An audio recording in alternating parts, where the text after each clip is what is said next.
Hi, my name is Lisa, and I'm here to talk about tuberculosis. Tuberculosis is a chronic progressive infection caused by Mycobacterium tuberculosis, an acid-fast bacilli that usually affects the lungs, but may invade other body systems.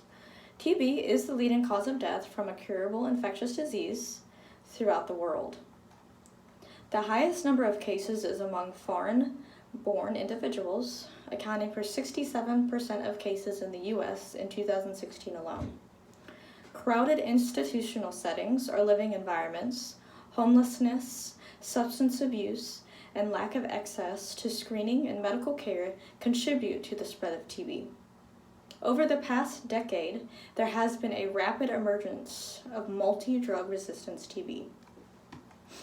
TB is highly contagious and is transmitted from person to person from inhalation of airborne droplets. After inhalation of M. tuberculosis, the bacilli lodge in the lung periphery, are eaten by macrophages, and cause lung inflammation. Some bacilli migrate through the lymph system and become lodged in lymph nodes where they encounter lymphocytes that initiate their immune response. Inflammation in the lung causes neutrophils and macrophages to migrate to these areas. These phagocytes then engulf the bacilli to isolate and prevent the bacilli from spreading, but the bacterium is very successful as a pathogen because it can still survive within a macrophage and multiply within the cell and become dormant and resistant to host defense and drug treatment. While in defense, the macrophages release interferons, a chemical that attract more macrophages to attack. Infected macrophages can also activate cytotoxic CD8 cells. Together, these cells seal off colonies of bacilli, forming a lesion called a tubercle. Scar tissue will grow around these tubercles, isolating the bacilli. Once this is complete and the bacilli are all isolated in the tubercles, the TB may remain dormant for life, depending on the person's immune system response. Signs and symptoms vary depending on the stage of TB. Latent TB is asymptomatic with no radiological evidence of the disease, while symptoms of active disease develop gradually and may not be noticed until the disease is advanced.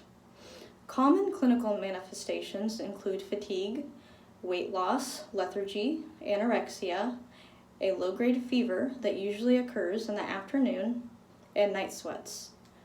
A cough that produces purulent sputum develops slowly and becomes more frequent over time, over a course of several weeks or months. Dyspnea, chest pain, and hemoptysis also may occur as the disease begins to progress. Screening for TB consists of obtaining a tuberculin skin test. A positive test indicates the need for yearly chest radiographs to detect any active disease. The skin test does not differentiate between past, latent, or active forms of the disease. Those who have had the TB vaccine will have a positive test even if they have never had TB. Sputum microscopy, culture, and indirect drug susceptibility testing is named the gold standard for diagnosing TB. When active TB is present, sputum staining using an acid-fast stain and culture are positive for TB. However, sputum cultures can take up to 6 weeks to become positive.